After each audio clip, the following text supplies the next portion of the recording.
ॐ तव कथामृतं तप्तजीवनं कविभिरीडितं कल्मषापहं श्रवणमङ्गलं श्रीमदाततं भुवि गृह्णन्ति ये भूरिदा जनाः।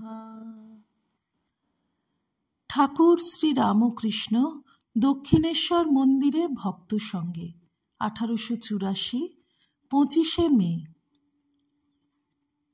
শ্রী রামকৃষ্ণ বিজয় প্রভৃতি ভক্তের প্রতি। প্রেম কাকে বলে? ঈশ্বরে যার প্রেম হয়, যেমন চৈতন্যদেবের, তার জগৎ তো ভুল হয়ে যাবে, আবার দেহ যে এত প্রিয় এ পর্যন্ত ভুল হয়ে যাবে। প্রেম হলে কি হয় ঠাকুর গান গাইয়া বুঝাইতেছেন। হরি বলিতে ধারা বেয়ে পড়বে, সেদিন কবে বা হবে? অঙ্গে পুলক হবে, সংসার বাসনা যাবে, দুর্দিন ঘুচে সুদিন হবে, কবে হরির দয়া হবে?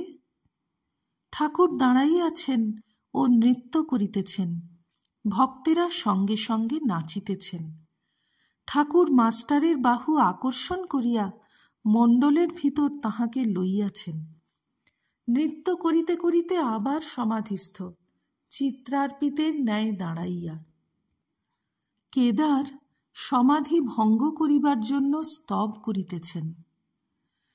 হৃদয় কমল মধ্যে নির্বিশেষম নিরীহম হরিহর বিধিবেদ্যম যোগীভির ধ্যানগম্যম জনন মরণ ভীতি ভ্রংশি সচ্চিৎ স্বরূপম সকল ভুবন বীজং ব্রহ্ম চৈতন্যমীড়ে। ক্রমে সমাধি ভঙ্গ হইল। ঠাকুর আসন গ্রহণ করিলেন ও নাম করিতেছেন, ওং সচ্চিদানন্দ গোবিন্দ গোবিন্দ গোবিন্দ যোগমায়া ভাগবত ভক্ত ভগবান। কীর্তন ও নৃত্যস্থলের ধূলি ঠাকুর লইতেছেন। 33 পরিচ্ছেদ। ঠাকুর গঙ্গার ধারের গোল বারান্দায় বসিয়াছেন, কাছে বিজয়, ভবনাথ, মাস্টার, কেদার প্রভৃতি ভক্তগণ। ঠাকুর এক একবার বলিতেছেন, হা কৃষ্ণ চৈতন্য। শ্রী রামকৃষ্ণ বিজয় প্রভৃতি ভক্তদের প্রতি। ঘরে নাকি অনেক হরিনাম হয়েছে, তাই খুব জমে গেল। ভবনাথ, তাতে আবার সন্ন্যাসের কথা। শ্রী রামকৃষ্ণ, আহা কি ভাব! এই বলিয়া গান ধরিলেন। প্রেম ধন বিলায় গোরা রায়, প্রেম কলসে কলসে ঢালে, তবু না ফুরায়। চাঁদ নিতাই ডাকে আয়, চাঁদ গৌর ডাকে আয়, ওই শান্তিপুর ডুবু ডুবু নদে ভেসে যায়। বিজয় প্রভৃতির প্রতি বেশ বলেছে কীর্তনে, সন্ন্যাসী নারী হেরবে না, এই সন্ন্যাসীর ধর্ম। কি ভাব! বিজয়, আজ্ঞা হাঁ। শ্রীরামকৃষ্ণ, সন্ন্যাসীকে দেখে তবে সবাই শিখবে, তাই অত কঠিন নিয়ম। নারীর চিত্রপট পর্যন্ত সন্ন্যাসী দেখবে না, এমনি কঠিন নিয়ম। কালো পাঁঠা মার সেবার জন্য বলি দিতে হয়, কিন্তু একটু ঘা থাকলে হয় না। রমণী সঙ্গ তো করবে না, মেয়েদের সঙ্গে আলাপ পর্যন্ত করবে না। বিজয়, ছোট হরিদাস ভক্ত মেয়ের সঙ্গে আলাপ করেছিল, চৈতন্যদেব হরিদাসকে ত্যাগ করলেন। শ্রী রামকৃষ্ণ, সন্ন্যাসীর পক্ষে কামিনী আর কাঞ্চন যেমন সুন্দরীর পক্ষে তার গায়ের বোঁটকা গন্ধ, ও গন্ধ থাকলে বৃথা সৌন্দর্য। মারোয়াড়ি আমার নামে টাকা লিখে দিতে চাইলে, মথুর জমি লিখে দিতে চাইলে, তা লোতে পারলাম না। সন্ন্যাসীর ভারী কঠিন নিয়ম। যখন সাধু সন্ন্যাসী সেজেছে, তখন ঠিক সাধু সন্ন্যাসীর মতো কাজ করতে হবে। থিয়েটারে দেখো নাই, যে রাজা সাজে সে রাজাই সাজে, যে মন্ত্রী সাজে সে মন্ত্রীই সাজে। একজন বহুরূপী ত্যাগী সাধু সেজেছিল, বাবুরা তাকে এক তোড়া টাকা দিতে গেল, সে উহু করে চলে গেল, টাকা ছুঁলেও না। কিন্তু খানিক পরে গা হাত পা ধুয়ে নিজের কাপড় পরে এলো। বললে, কি দিচ্ছিলে এখন দাও। যখন সাধু সেজেছিল তখন টাকা ছুঁতে পারে নাই, এখন 4 আনা দিলেও হয়। কিন্তু পরমহংস অবস্থায় বালক হয়ে যায়। 5 বছরের বালকের স্ত্রী পুরুষ জ্ঞান নাই, তবু লোকশিক্ষার জন্য সাবধান হতে হয়। শ্রীযুক্ত কেশব সেন কামিনী কাঞ্চনের ভিতর ছিলেন, তাই লোকশিক্ষার ব্যাঘাত হইল। ঠাকুর এই কথা বলিতেছেন। শ্রীরামকৃষ্ণ, ইনি অর্থাৎ কেশব, বুঝেছ? বিজয়, আজ্ঞা হাঁ। শ্রীরামকৃষ্ণ, এদিক ওদিক 2 রাখতে গিয়ে তেমন কিছু পারলেন না। বিজয়, চৈতন্যদেব নিত্যানন্দকে বললেন, নিতাই, আমি যদি সংসার ত্যাগ না করি তাহলে লোকের ভালো হবে না, সকলেই আমার দেখা দেখি সংসার করতে চাইবে। কামিনী কাঞ্চন ত্যাগ করে হরিপাদপদ্মে সমস্ত মন দিতে কেহ চেষ্টা করবে না। শ্রীরামকৃষ্ণ, চৈতন্যদেব লোকশিক্ষার জন্য সংসার ত্যাগ করলেন। সাধু সন্ন্যাসী নিজের মঙ্গলের জন্য কামিনী কাঞ্চন ত্যাগ করবে, আবার নির্লিপ্ত হলেও লোকশিক্ষার জন্য কাছে কামিনী কাঞ্চন রাখবে না। ন্যাসী সন্ন্যাসী জগৎগুরু, তাকে দেখে তবে তো লোকের চৈতন্য হবে। সন্ধ্যা আগত প্রায়।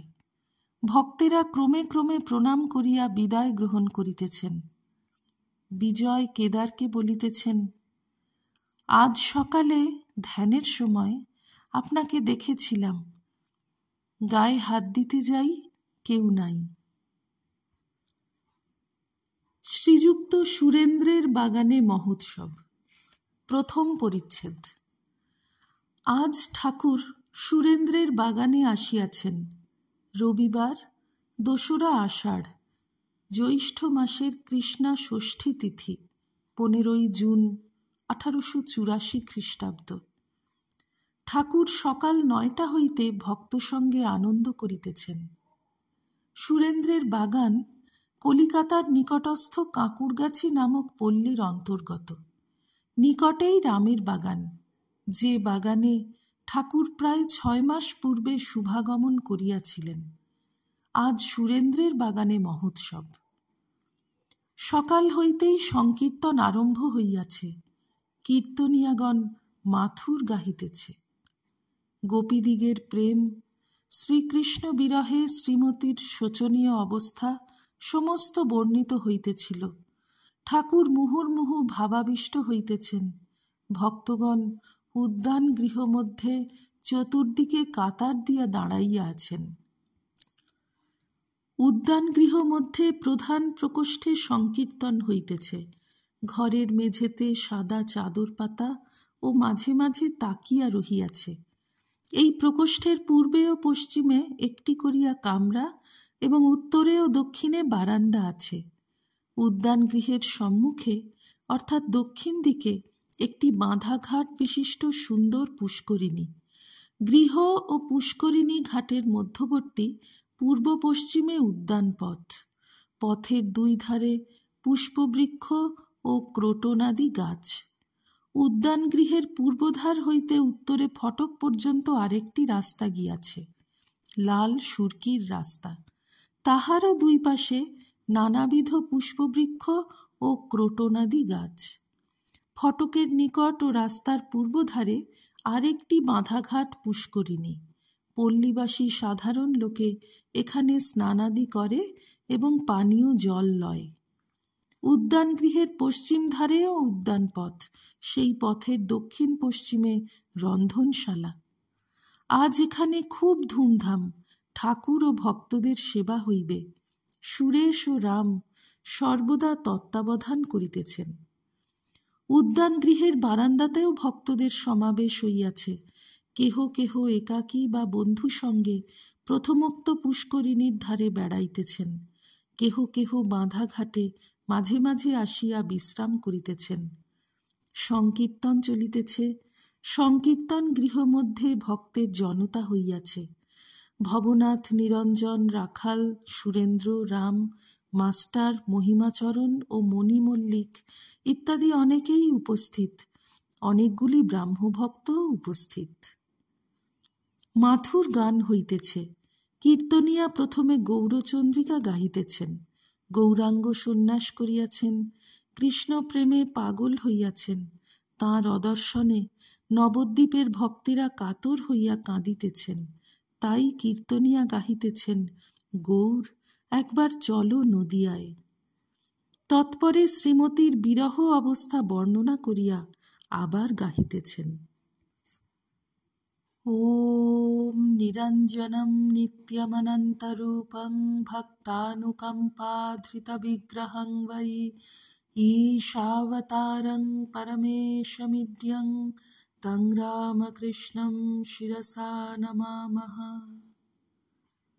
শ্রীরামকৃষ্ণার্পণমস্তু।